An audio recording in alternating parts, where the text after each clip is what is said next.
Ano pa bang issue? Nagbubutuhan sa Senado para kay Digong. Natawa to the max, sabi ni Ma'am Zoe. Ito pa, isa pa yan. Yung butuhan sa Senado na yan para pauwiin si Digong. Mga kababayan, ulitin ko sa inyo. Si Marcos lang po ang bukod tanging makakapagpauwi kay Digong. Si Marcos lang po ang bukod tanging makipag-coordinate at makipagkaisa sa ICC. Doon po doon po si Digong may possibility ma-house arrest. Simple lang mga kababayan. Ang may kapangyarihan lang na magpapauwi kay Digong si Marcos. Ngayon, hanggat humanitarian reason, wala yan mga kababayan. Pwede natin sabihin, for humanitarian reason, ang tanong, nilabas na yung 3 kaso ni Digong eh. So ano pang purpose ng humanitarian reason kung napatunayan ng nila doon na may 3 count na murder? Nilabasan na ng murder. Binasahan na ng 3 kaso.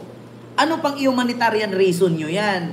Kasi ang idadahilan nila dyan, nagkasakit si Digong. Ulitin ko sa inyo mga kababayan. Ang ICC is no longer part in the Philippines. Or Philippines is no longer part of ICC. So ngayon, ang ICC, hindi yan nila basta-bastang bitawan si Digong. Kasi kung ano man ang mangyari niyan, pananagutin nila yan. Kasi kung gamutan lang ang dahilan, high-tech po ang gamutan ng ICC. Kung sakit man ang dahilan, kumpleto po sila sa aparato para magpapagaling kay Digong. Ganun po yun. Pangalawa,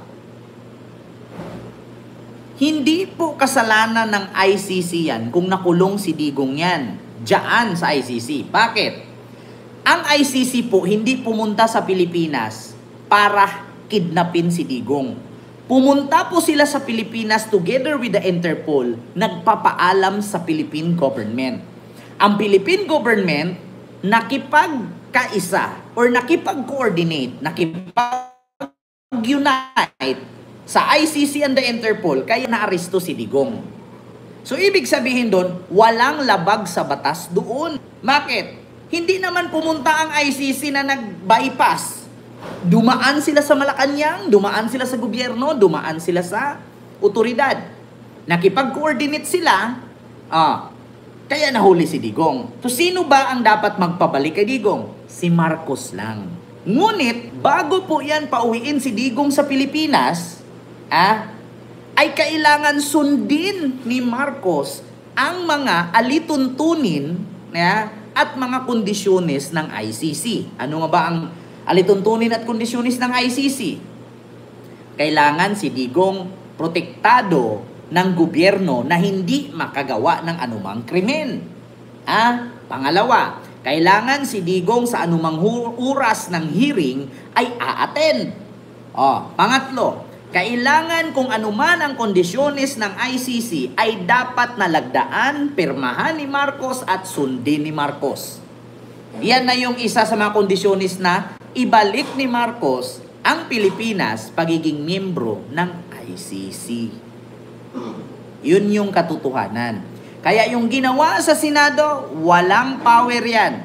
Anong resolusyon yan? Ang tanong ngayon, hindi ba i-veto ni Marcos yan? Tanungin ko kayo, sinong advisor? Sinong advisor ni Marcos? Di ba si Lisa? Gaano ba kagalit si Lisa kay Digong? Anong sabi ni Lisa kay Katunying? Bad shot ako dyan. Amo mo, pagtatawanan at sabihing bangag at adik, matutuwa ka. Bad shot ako dyan. So ngayon, syempre magtatanong si PBBM ngayon sa kanyang advisor na kanyang asawa na si Lisa. Kasi lawyer si Lisa eh. Honey Pie, City Pie, my loves. Okay ba na pirmahan ko to? Yung resolution nila. Pag sinabi ni Lisa, no! Bakit? Kasi kapag pirmahan mo yan, gagawa lang gulo yan at sasabihan ka na naman ng bangag yan. Malay natin. Hindi naman natin nakikita sa loob ng Malacanang kung ano ang desisyon nila mag-asawa. Nangangakay ngayon. So, si Marcos luluhod sa harapan ni Digong o si Digong ang luluhod sa harapan ni Marcos? Tanungin ko kayo ngayon. Resolution yan, di ba? Sa tingin ninyo, magkakaroon ng power yan? Sa tingin ninyo, mga kababayan, magkakaroon ba ng function yan kung hindi pipirmahan ni Marcos? Di ba? Mga kababayan, sa tingin ninyo, magkakaroon ba, matutupad ba yan? Mga kababayan, yung house arrest ni Digong, kung hindi pipirmahan ni Marcos. Yan lang naman tanong ko mga kababayan. Pag hindi pinirmahan ni Marcos yan, walang saysay yung resolution na yan. Di ba? So alam nyo na, mga kababayan, di ba? Yung sinasabi-sabi ninyong kemerot keme na yan. Sabi, halakit, makakauwi ata ang demonyo. Putang ina, sinabi ko na nga sa inyo, hindi makakauwi yan. Bakit?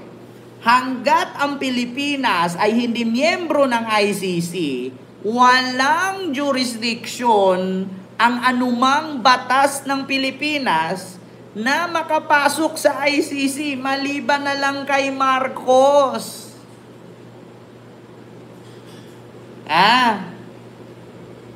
Di ba?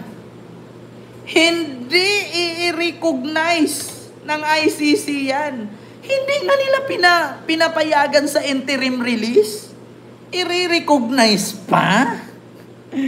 My God, wag kayong bobo, mga DDS. Mga bobo. Yan, alam niyo sa totoo lang, mga kababayan.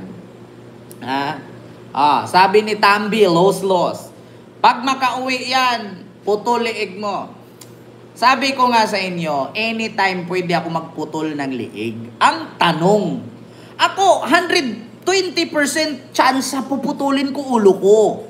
Liig ko, gigilitan ko. Ang tanong ngayon, ilang porsyento ba sa 100% makauwi si Digong? Sige nga, ilang porsyento sa 100% makauwi si Digong? Yun ngang investigasyon ni Amy sa Senado. Kinasuhan yung mga sangkot sa pagka-aresto kay Digong. May nakulong pa. Di ba binasura lang ng ombudsman? Potrages na yan. Di ba? Ay, Diyos mio Marimar. Alam niyo, sa totoo lang, huwag kayong tanga. May nangyari ba sa investigasyon ni Amy? Yung inaristo ni General Torre, ni Marbel, ni Remulla? Di ba binasura? Kasi nga walang power na yung Senado. Kung si Marcos ang kausapin ng mga senador, makipag-meeting sila kay Marcos, pumunta sila ng Malacanang, doon nila sabihin yung kanilang mga hinanaing, yung kanilang concern kay Digong, malamang sa malamang pakinggan sila ni BBM. Ang problema kasi, hindi nga nanghingi alam si BBM dyan. Wala ngang nakulong doon sa investigasyon ni Amy. Mga kababayan, ulitin ko po, ulitin ko po, mga kababayan, lalong-lalo na sa mga DDS, I am not a judge. I am not a lawyer. I am not a fiscal. I am not together with the law, about law. Hindi ako nag-aral about law. Pero hindi na po natin kailangan ng sibil. Mga matatanda na tayo, hindi tayo bata. Ulitin ko. Si Digong, nilabasan na ng 3 count ng murder. Diba? So ano yun, babawiin ng ICC? Once na nilabasan ka ng 3 count ng murder, at hindi pa naumpisahan yung kanyang first confirmation of charge o confirmation hearing, hindi nila bibitawan yan. Mamatayan si Digong dyan sa loob. At according nga kay Attorney Cristina Conti, taon ang hintayin ni Digong para mabigyan ulit ng schedule. Di ba? Para i-continue yung confirmation of charges niya na hearing. Dapat nung September 23. Di ba? Ngayon ang tanong, sabi ni G.R. Garciriano, bakit problema ni BBM ang problema ni Digong? Yun na nga eh. Ang tanong ngayon, papayagan nga ba ni BBM yan? Ito lang, mga kababayan. Hanggat ang mga Duterte ay hindi luluhod sa harapan Marcos, hindi si Digong makakauwi. Uulitin ko. Sinabi na ni Sara yan nung nandun sila sa Malaysia, nakasama niya si Aimee. Si Aimee po ay parang hostage ko yan. Meron daw siyang bata na nakasalubong na ang sabi, Inday, bakit kailan mo pauwiin si Tatay Digong? Anong sabi ni Sara? Bakit ako? Bakit ako ang magpapauwi kay Digong? E di ba kapatid ni Aimee ang nagpakulong? Dapat si Aimee ang kausapin ninyo, nakausapin yung kapatid niya na pauwiin yung tatay ko. Kasi yung tatay niya, yung kapatid niya ang nagpakulong doon, hindi ako. So si Sara na nga mismo nagsabi. So ano pa bang kailangan natin? Alam ko napapanood din nyo yan eh. Yeah? Ano pa bang gagawin natin? Uulit-ulitin pa ba natin? Mag-memorize pa ba tayo dito ng magic? Mag-aral ba tayo dito ng alkemia? Alkeme? Magpaturo ba tayo sa power ni Harry Potter? Diyos mio Marimar. Magpapa-inject ba tayo ng venom ni Spider-Man? Maghanap ba tayo ng kryptonite? Para maging si Superman tayo. Ayaw ko magmura. Natatawa na lang ako. At totoo lang mga kababayan, ginawa na din ni Aimee noon. Diba? Ginawa na din niya ni Aimee noon. Nag-session sa Senado, nag-hearing-hearing, kinasuhan yung mga sangkot sa nag-aresto. Ano nangyari? May nakulong ba? Alam niyo sa totoo lang mga kababayan, kung taninin niyo ako, makauwi si Digong, 0% hindi siya makauwi. Pero kung tanungin ninyo ako, ipakulong ninyo si Sara, 100% makukulong pa si Sara, ang tsansa. 100% tsansa na makulong si Sara kaysa 100% hindi makauwi si Digong. Ito lang, i-compare natin. Ilang porsyento makauwi si Digong? Sa 100%, 0. Pero ilang porsyento na makulong si Sara kung ma-impeach? 100% po, mai-impeach siya. Pero yung usaping pauwiin si Digong, wala po yan. Wala yan. Itigil nyo yung mga nararamdaman ninyo. Itulog nyo yan, gutom lang yan. Diba?